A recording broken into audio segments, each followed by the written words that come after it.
Class 12th में हो ना, सच सच बताना, आज तुम्हारा बोर्ड एग्जाम है और तुम अपने एग्जाम हॉल में बैठे हो और अब बोर्ड एग्जाम का पेपर तुम्हारे हाथ में आ चुका है। जैसे ही तुम पेपर को ओपन करते हो तो तुम सारे क्वेश्चंस को पढ़ते हो अच्छे से। अब उसके बाद मुझे ये बताओ कि तुम उस पेपर को अच्छे से सॉल्व कर पाओगे या फिर तुमसे कुछ नहीं होगा। और इसका आंसर मुझे ऑलरेडी पता है, इसीलिए ये वीडियो बनाया गया है। तुम में से मेजॉरिटी बच्चे इस टाइम पर फेल हो जाएंगे अगर तुम्हारा बोर्ड एग्जाम आज ही हो जाए तो। और इसी प्रॉब्लम के लिए ये डू और डाई स्ट्रेटजी वीडियो तैयार की गई है, तो वीडियो को लास्ट तक देखना, एक भी पॉइंट स्किप किया तो फेल हो सकते हो।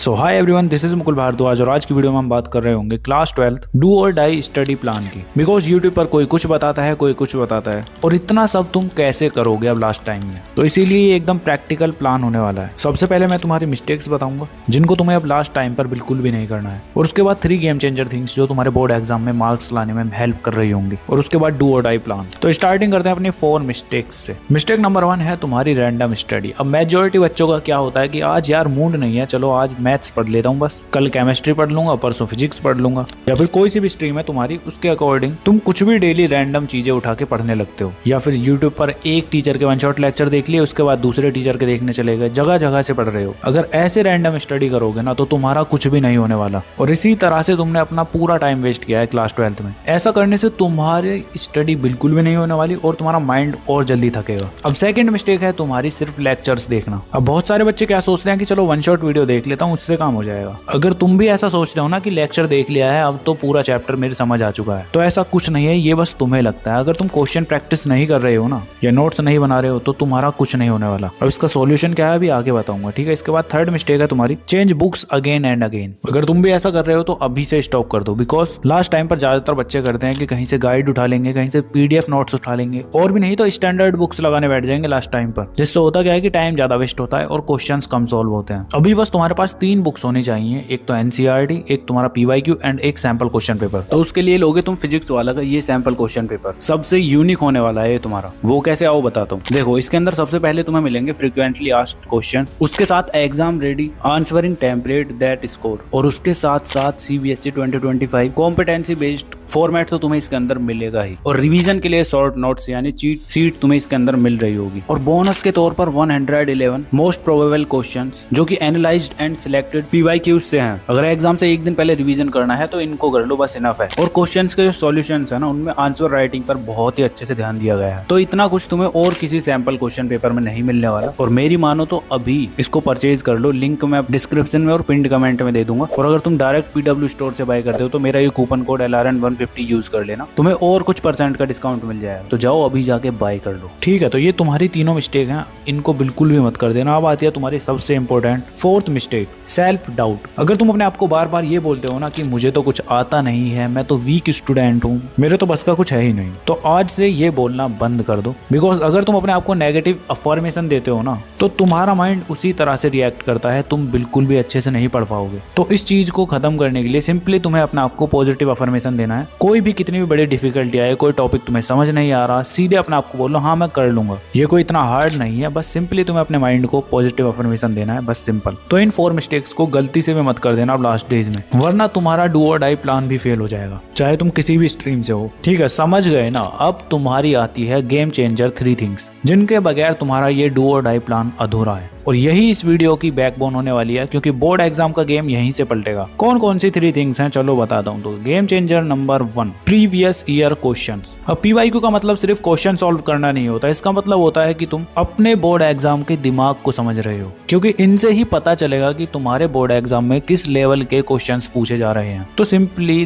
पास्ट 5 से 10 ईयर्स के क्वेश्चंस तुम्हारे पास होने चाहिए, बिकॉज इन्हीं से तुम्हारे बहुत सारे क्वेश्चंस रिपीट हो जाते हैं, बस न्यूमेरिकल वैल्यू चेंज होती है या क्वेश्चन को अलग तरीके से पूछ लिया जाता है। तो समझ लो अगर तुमने अभी पीवाईक्यू सॉल्व कर लिए है ना, तो तुम्हें कुछ क्वेश्चंस अपने बोर्ड एग्जाम में दिखेंगे कि हाँ ये रिपीटेड है। तो मेरी जान, पीवाईक्यूज बहुत ही ज्यादा इंपॉर्टेंट है लास्ट टाइम पर, और इनको सॉल्व करने का सबसे तगड़ा तरीका क्या है वो अभी तुम्हें आगे बताऊंगा। अभी उससे पहले तुम्हें बताता हूँ सेकंड गेम चेंजर थिंग, जो कि है तुम्हारी एनसीईआरटी बुक। अब एनसीईआरटी बुक का तुम्हें रट्टा बिल्कुल भी नहीं मारना है। तुम डायरेक्ट अगर पढ़ने के लिए बैठ रहे हो ना, मतलब तुमने बुक खोल ली और सीधा पढ़ने के लिए बैठ गए, ऐसा करोगे तो फिर कैसे काम चलेगा तुम्हारा। इसके लिए क्या करना करना है सिंपली, वो भी तुम्हें अभी आगे पता चलेगा, बिकॉज तुम्हें एनसीईआरटी को अच्छे से यूज करना नहीं आता ना, मतलब पढ़ना नहीं आता ढंग से, तो बोर्ड्स में तुम्हारा मामला गड़बड़ा जाएगा। ठीक है, तो कैसे रीड करना है अभी वेट करो, उससे पहले गेम चेंजर नंबर 3 को तो जान लो, जो कि है तुम्हारी राइटिंग प्रैक्टिस। अब तुम्हारा बोर्ड एग्जाम बोलने वाला तो है नहीं कि टीचर आएगा और तुमसे डायरेक्ट सुनने लग जाएगा। बोर्ड एग्जाम तुम्हारा लिखने वाला ही तो होगा ना, तो इसमें तुम्हें सिंपली क्वेश्चन पेपर दिया जाएगा, उसके आंसर तुम्हें अपने आंसर शीट में लिखने हैं। तो उसके लिए राइटिंग प्रैक्टिस भी तो बहुत ज्यादा जरूरी है,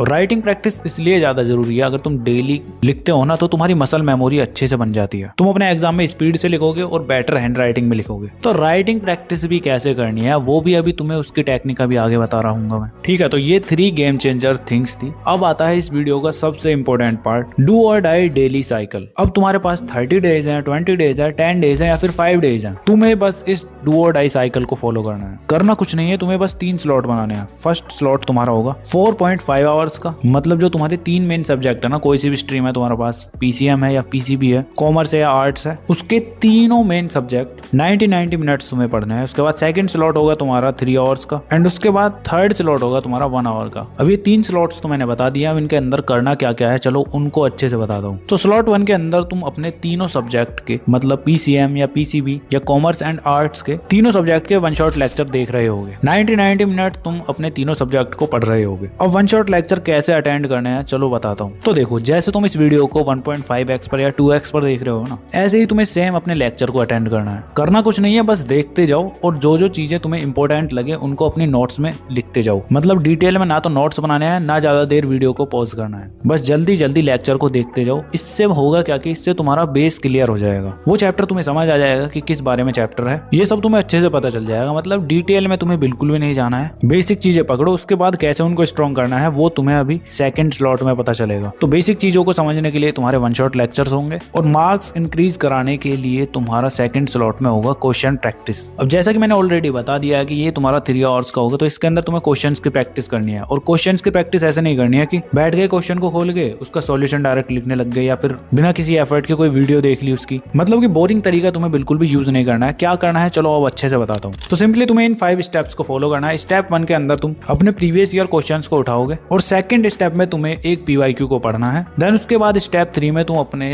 एनसीईआरटी बुक को ओपन करोगे, और उसके बाद स्टेप 4 में तुम उसका आंसर फाइंड आउट करोगे, किसके अंदर, अपनी उस एनसीईआरटी बुक के अंदर। एंड जब आंसर मिल जाता है तो तुम्हें स्टेप 5 में उसको अपनी नोटबुक के अंदर लिख लेना है, और ये चीजें तुम्हें स्पीड में करनी है एकदम, चाहे आंसर देख कर ही लिखो। तो इस तरह से तुम्हें अपने सभी चैप्टर के सभी क्वेश्चंस की प्रैक्टिस करनी है, प्रीवियस ईयर क्वेश्चंस और एनसीईआरटी की हेल्प से। अब तुम्हारा यहाँ तक हो चुका है लेक्चर अटेंड करने का प्रोसेस और क्वेश्चन प्रैक्टिस का। अब आता है तुम्हारा लास्ट एंड थर्ड स्लॉट, जो कि तुम्हारा 2 आवर्स का होगा। मैंने पहले 1 आवर का बता दिया था ना, बट ये तुम्हारा 2 आवर्स का होगा। अब इसके अंदर तुम्हें जितना तुमने पूरे दिन में पढ़ा है ना, उन सभी चीजों का रिवीजन करना है। जो मैंने तुम्हें बताया था ना कि इस तरह से क्वेश्चन प्रैक्टिस करनी है, इस तरह से लेक्चर अटेंड करने हैं, जो भी तुमने उसके नोट्स बनाए हैं, क्वेश्चंस के आंसर्स लिखे हैं, उनका तुम्हें अच्छे से रिवीजन करना है इन 2 घंटे के अंदर। तो ज्यादा कुछ नहीं करना है, बस जो जो चीजें मैंने तुम्हें बताई है ना इस डू और डाई प्लान में, उनको ही एकदम अच्छे तरीके से फॉलो कर लो बस। ना तो तुम्हें फालतू की बुक्स लगानी है, ना तुम्हें 10-10 घंटे के 1 शॉट लेक्चर देखने हैं। अभी तुम्हारा बहुत ही इंपॉर्टेंट टाइम चल रहा है, तो मेरी जान वेस्ट बिल्कुल भी मत करो। वीडियो पर अभी तक बने हुए हो तो कमेंट कर देना डू और डाई,